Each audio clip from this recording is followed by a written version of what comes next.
Well, more time goes by, and the Department of Labor statistics is not releasing anything on unemployment or the inflation rate. And the reason why is Trump can't stand facts.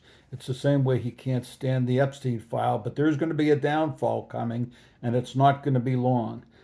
So let's talk about the Bureau of Labor Statistics and the Department of Labor for a minute because they're engaged, the Department of Labor, in a social media campaign showing people working, and the only people it shows working are white people.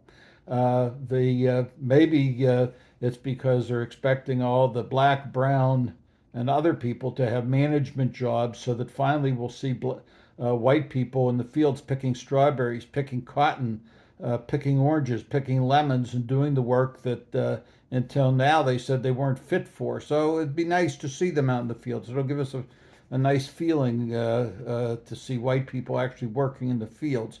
It's the height of offensiveness what they're doing. So if you get a chance, read an article by Adrian Caracillo, I think his name is, uh, who's written about the impact that ICE is having in the uh, essentially the Mexican and Latin American communities in Chicago, and I suspect it's elsewhere, that not only are they terrorizing the cities or citizens of those cities, but they are also forcing the businesses owned by those people to come close to failure. They must be doing this on purpose because people are so afraid to go out. They can't go to the restaurants that 6 months ago used to be filled.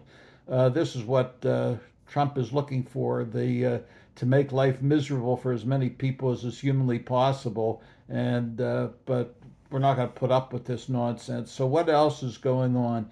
The We have Marco Rubio announcing that we will give whatever aid is needed and we can to uh, Cuba and the other islands impacted by the storms. I don't object to that. I think it's high time we get back to giving aid to some of these countries. But keep in mind, this is the same time that this is at the same time that little Donnie Trump and the rest of them are saying that we don't have the money to feed our own citizens, so they're happy to let children and their parents and the disabled and the needy let them starve. I thought this was America first. How do you define America first? I guess it's give $40 billion to Argentina so hedge funds and others, whoever had investments down there, can be bailed out while Americans who could use that money are starved to death. Um, if you also get a chance, there's a wonderful picture of Greg Bovino or Bovine in Chicago wearing a black Nazi a long coat coming out of a federal district court where he was admitted he'd lied, and the judge there is livid with what they've done. I also might note Bovino was interesting because after he came out of court last week, he stood on the sideboard of a truck and was waving his arms, like this, and as if he's commanding a platoon out in the field that can't talk, and telling them to circle the wagons and head off someplace. It's it's really sort of funny. He's play acting and pretending he's a big macho guy when he shoots a pastor in the face with uh, with pepper spray and throws tear gas at children. This is the macho people coming after that have been recruited by Trump.